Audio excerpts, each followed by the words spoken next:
Hey everyone, it's Freya, host of the Sharing English podcast, and welcome back to U.S. Government Explained, the mini-series that takes a closer look at how the American system of government really works, from the founding principles to the modern debates shaping it today. In our last episode, we talked about the unique relationship between the federal government and native nations, including sovereignty, law, and ongoing challenges. Today, we're turning to another powerful part of the U.S. government, the military and the national security system that surrounds it. This episode is not about weapons or battle strategy. It's about how the military fits into the U.S. system of government, how its power is limited, and how it operates both at home and abroad. One of the most important principles of the U.S. system is civilian control of the military. In the United States, the military does not govern itself. The president is the commander-in-chief, but that role is civilian, not military. Though the president is advised by what's called the Joint Chiefs of Staff, which is made up of high-ranking officials in each branch of the military. Congress controls military funding, sets rules for the armed forces, and has the constitutional power to declare war. This structure exists to prevent military rule and to ensure that armed force remains under democratic control. The U.S. military is made up of several branches, each with different responsibilities. The Army is primarily responsible for land-based military operations and also provides support during domestic emergencies.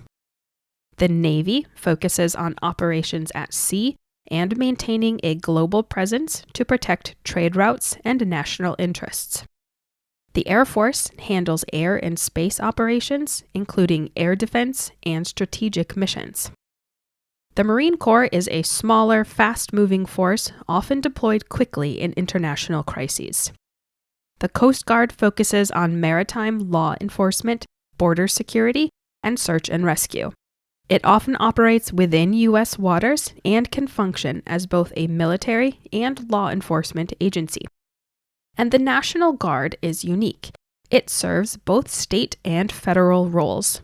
Governors can deploy the National Guard during disasters or emergencies, while the president can federalize it for national defense or overseas missions. In the early years of the United States, there was deep suspicion of standing armies. The country relied heavily on militias, especially when fighting for its independence.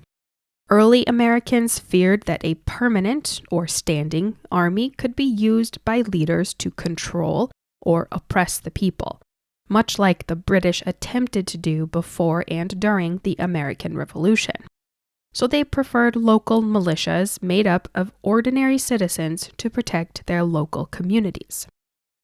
Over time, especially during major conflicts, the U.S. built a permanent and professional military. Wars dramatically expanded military size and influence. It's also important to acknowledge that the U.S. military was used in wars against native nations during westward expansion. These conflicts were tied directly to federal policy, land seizure, and territorial control. This history remains a key part of understanding the military's role in shaping the country. However, the U.S. military is generally not meant to police Americans. Laws and traditions limit the use of active duty forces for domestic law enforcement. This is why the National Guard, under state control, is usually used during emergencies rather than federal troops, and is usually requested by the state's governor. The military can provide support during disasters, assist with logistics, and help restore infrastructure, but its domestic role is intentionally restricted. Let's dive a little deeper into what the National Guard can do. Inside the United States, the National Guard is often used during emergencies, as I've said before. After hurricanes, wildfires, floods, or earthquakes, Guard members may help evacuate residents, distribute food and supplies, provide medical assistance, and support local authorities. Because the Guard usually operates under state control, it can assist with public safety in ways that active duty forces typically cannot. When federalized, the National Guard becomes part of the national military and can be deployed abroad. Members of the U.S. military are also subject to a separate legal system. Active duty service members follow the Uniform Code of Military Justice, often called the UCMJ. This system governs behavior, discipline, and crimes committed by members of the armed forces. Military courts can handle offenses that would not exist in civilian life, such as disobeying lawful orders. At the same time, military law does not exist outside the U.S. legal system. Serious crimes may still involve federal courts, and civilian authorities can have jurisdiction depending on the situation. This separate legal process is designed to maintain discipline and order within the military while still operating under civilian oversight and constitutional limits. Outside its borders, the United States maintains a large military presence. This includes a global network of overseas bases, often located in allied countries. These bases support defense agreements, allow for rapid response, and signal long-term commitments to allies. The goal is deterrence, stability, and cooperation, though this presence has also been controversial in many regions. And it's also important to note that not all military work involves fighting. One example is the U.S. Army Corps of Engineers, which has worked on infrastructure projects both inside the United States and abroad. These projects may include building or repairing roads, flood control systems, and other public works. In international settings, this kind of work can support disaster recovery and help strengthen relationships with partner countries. While it's still part of the military, it often plays a role closer to stability and rebuilding than combat. Now, national security is not handled by the military alone.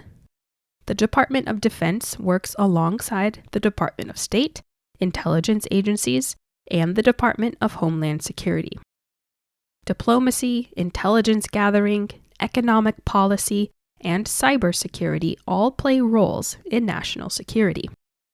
Military force is usually considered a last option, not the first.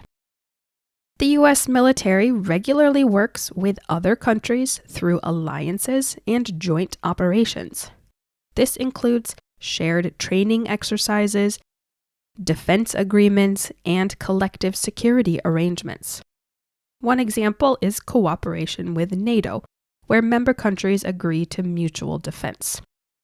These partnerships shape how the U.S. engages with the world. Over time, national security priorities have changed. During the Cold War, the focus was on competition between major powers. After the attacks of September 11, 2001, security policy shifted toward counterterrorism and overseas military operations.